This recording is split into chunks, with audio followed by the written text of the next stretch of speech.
I got an appointment in 1972 with the British Foreign Office for a one-year stint on Tristan da Cunha, Portuguese colonial outpost in the wastes of the South Atlantic.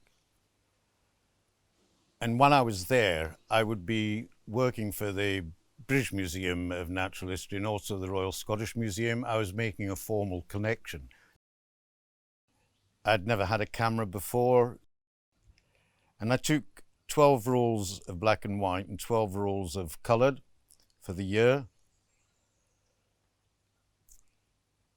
Well, it was fabulous because all the wildlife on these remote archipelagos are totally fearless. So the flightless thrushes would come up to you. They'd be looking down the lens of your camera. And to watch albatross caught, it's so exquisite, it's so intimate. And to be able to film that and to record it was a lovely privilege and a lovely introduction to photography. I was able to make a name for myself in seabird ornithology, and I published a monograph on the collection that I did on the island. So I could sort of, after that, I could sort of rest on my laurels as regards the scientific side of it. And since then, I've just enjoyed it so much.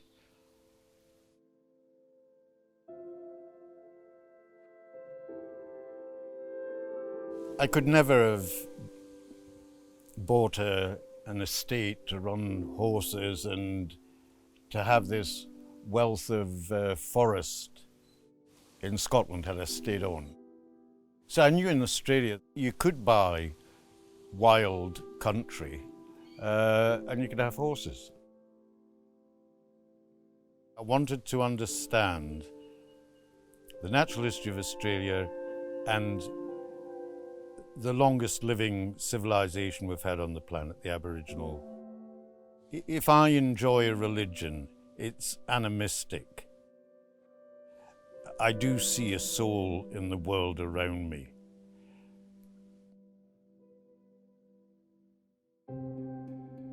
I bought this property because when you come around the first U bend, you can see a peregrine's eyrie up on the escarpment. I just got round the U bend, I didn't need to see the house. I knew I'd be perfectly happy to live here. And I knew because it had subtropical rainforests and it had igneous soils that there would be a wealth of life here, and I'd become privy to it. And I knew it was going to be very rugged and difficult country to come to learn and understand, but I saw that as incredibly exciting. The world was just covered in lantana, 2 to 3 to 4 meters high. You couldn't access any of it, none of the trails. They were all covered over. I guess I wanted to sort of to create a world that was pre-European. But when you did, you got access to heaven. And so it was just wonderful being able to restore it.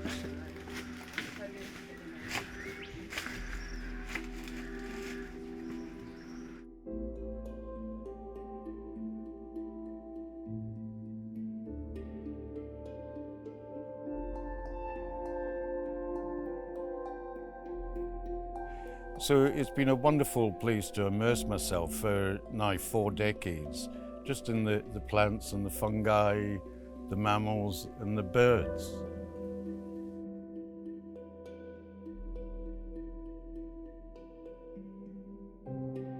I mean, I've been very privileged as a doctor. I can fund my travels, and I tend to go to very remote places. Sub-Antarctica is my favorite, but Antarctica as well, and remote parts of Africa. Wherever the ornithology is fabulous.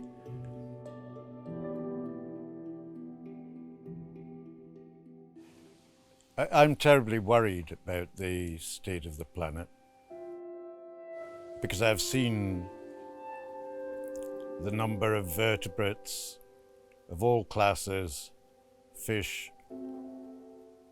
mammals, birds. Their populations have collapsed by 85% since I was born at the end of the last World War. So I know they were not very good as stewards of the land. But the thought that someone could purchase the property on my demise and then start logging the red cedar and then the beech trees, then it would kill me. So I knew a covenant would be ultimately protective. When you do covenant land, it is in perpetuity. It is fundamentally to protect something that's our heritage.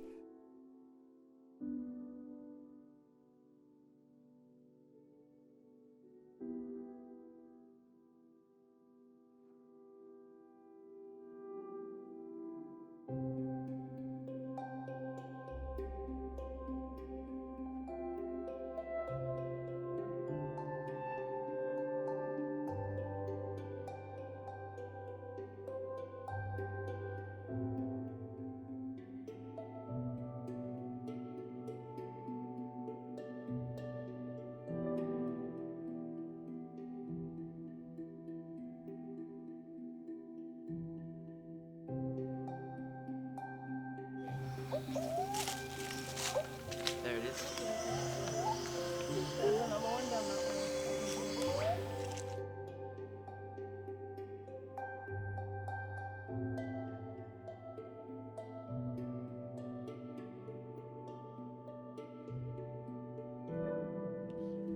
I can't remember whether I've got, yeah. Wow. Oh my goodness. So this is from the fig tree, from the hide there. These are the top knot pigeons. That's the golden whistlers, something like that. And this is the wampoos courting. The male follows around the female and they're just in a sort of slow flutter dance through the trees. The male and the female. Yep. And that might be a dad and his daughter who's his partner.